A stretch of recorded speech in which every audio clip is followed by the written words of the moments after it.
Ang susunod na programa ay rated PG. Patnubay at gabay ng magulang ay kailangan sa mga batang manonood.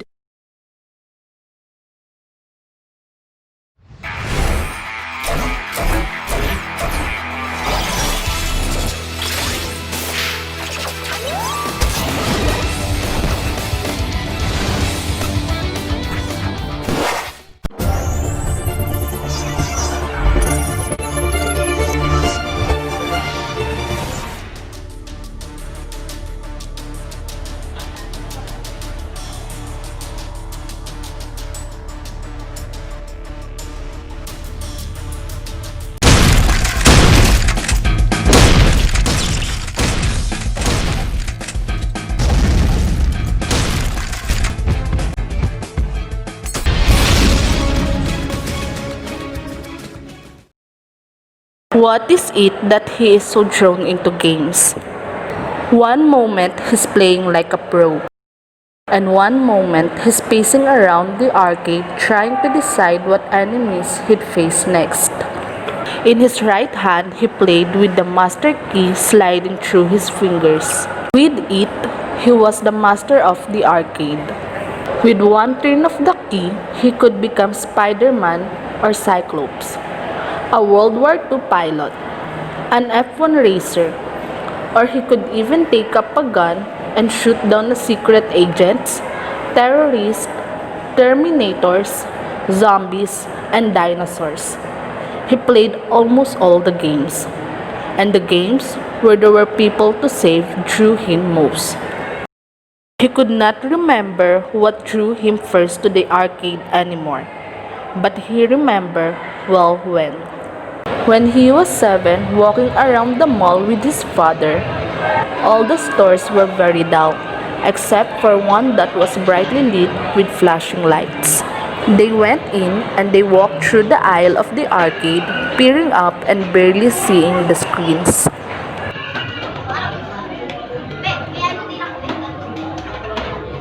His father brought her to a shooting game where it's just right for his height. With his father standing behind him, he began his first game. He died quickly, as the enemy swarmed over him and wasn't able to control anything any longer. His father put in another quarter. He died again, then another. And on his last quarter, the coin slot jammed. He waited in the machine tapping buttons, wondering what's wrong, while his father looked around the arcade for the storekeeper for him to ask assistance, and then he found one. The man turned to face his father, and then they started talk about what had happened to the machine. The man then started to take off his necklace, walk over to him and let the key wander through his fingers.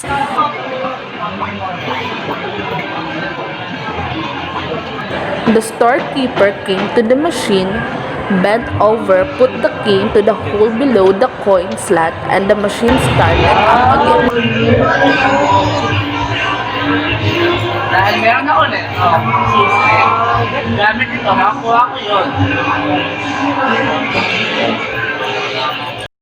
He could still remember the machine, the ridges on the key, and the awe he'd felt as the game started again. With the turn of a key, this man had control of the entire arcade. The only thing that he could not remember what the man looked like.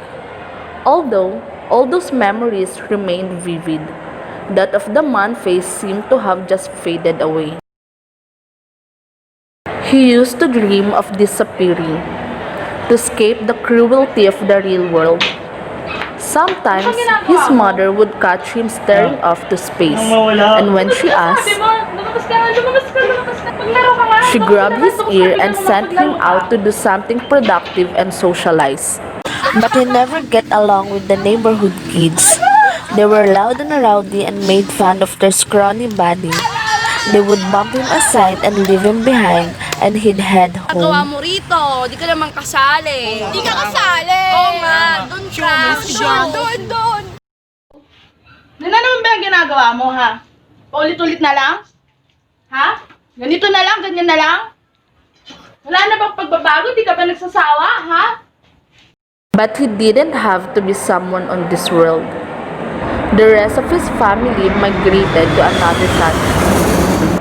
He'd broken ties with this world. There was no one here to keep dragging him back. He dropped out of school, moved into a room near the mall, and started working as a shopkeeper in the arcade. That key. That key that he had been longing for since his first visit to the arcade was now his. With it, he was master of this galaxy, holding power over all the different worlds with a mere turn of the key. It was all his. This was where he belonged. For a few years, he lost himself in the arcade. The only things bringing him back to the world where he didn't belong were the occasional calls, letters, and packages from his family abroad. Then, he met her. She went to the arcade every Sunday with her brother.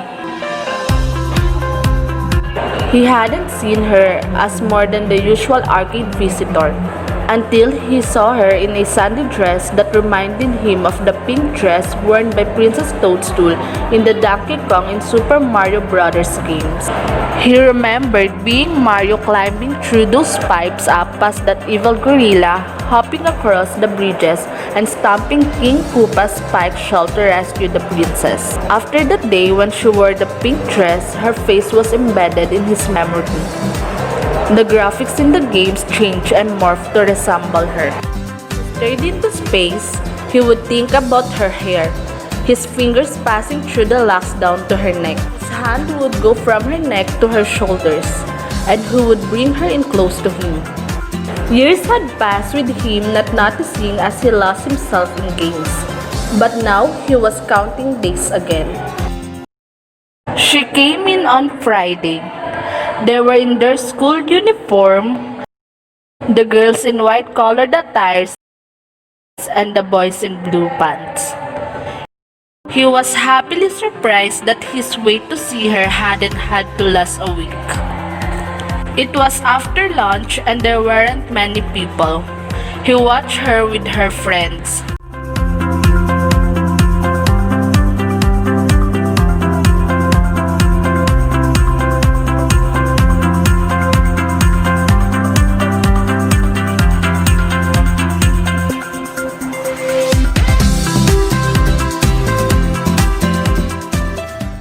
But he was throttled back into the present when he saw her. His Princess Toadstool holding one boy's arm. That boy was ever willing that he shut down.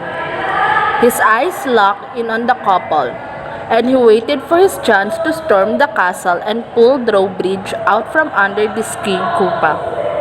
Well, the wait wasn't long because he lashed out on her. Ayan tuloy, talo na naman tayo. Paubututokin natin na, hindi pa natin nakuha yun. Bakit ako na naman? Magsasagot ka pa. Boy, ano ba problema mo? Yan na nakit ng babae. Mas ka nga dito. Baka di mo ang pagtimpi sa'yo eh. Guard!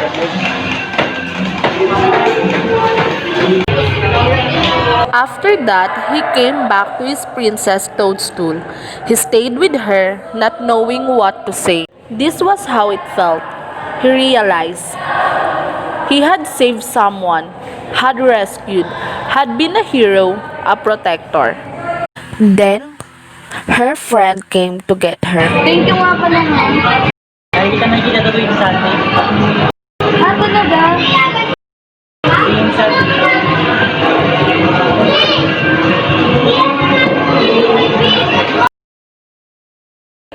He waited anxiously for Sunday when she would come in.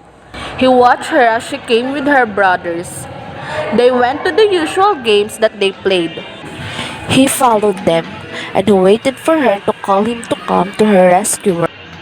Then the boy came over to him and said that the machine had eaten his token. Would he go over and please fix it? As he was doing it, he was looking over his Princess Toadstool. After fixing the machine, he straightened up to go his Princess Toadstool. But she was nowhere to be found. He was looking for her. Then, one of Princess Toadstool's brother came up to him. The boy pointed to a racing game, so he went over. She was waiting in the machine holding onto the steering wheel. She told him that it had eaten her token. He bent into the machine and gave the key a twist. Then he smiled up at her. He waited for her to recognize him, to remember what happened Friday. She just gave him a blank smile and thanked him for fixing the machine. He could not believe it. She hadn't remembered him, hadn't recognized his face, hadn't known who he was. He spent the rest of the day in a daze. He felt as if his body was becoming a blank, taking up space but having no matter. No one bothered to notice who he was. He was not a person, he was just a key that he held. People only approached him, only acknowledged his presence when they needed a turn of the key. Who was he then? And how much of his identity lay in the key? He felt that he came alive only when he was in the game. So he waited until there was no one left in the arcade. He waited until he was alone so that he could turn the key and come alive again. This wasn't the world for him. And as he played the game, he knew which one was. He stared into the screen, watched as his face began fading away, waited until it had disappeared. In the morning, the guard came to find a copy of the arcade's master key stuck in a machine slot. He figured the last man working the night shift had forgotten it. So he returned it to the arcade's owner. The owner asked if the guard had noticed the late shift worker leave. The guard said he did not. He thought about the boy who'd worked for him for past years. The peculiar thing was that he could not even remember what the boy looked like. Later that week, the owner had to replace one of the machines in the arcade. Since that night the boy hadn't shown up, he'd been having a problem with that machine the guard had found the master key in. It would not accept tokens, and the game would go on from start to end with the display following a distinct rhythm. Bang, bang, bang, reload.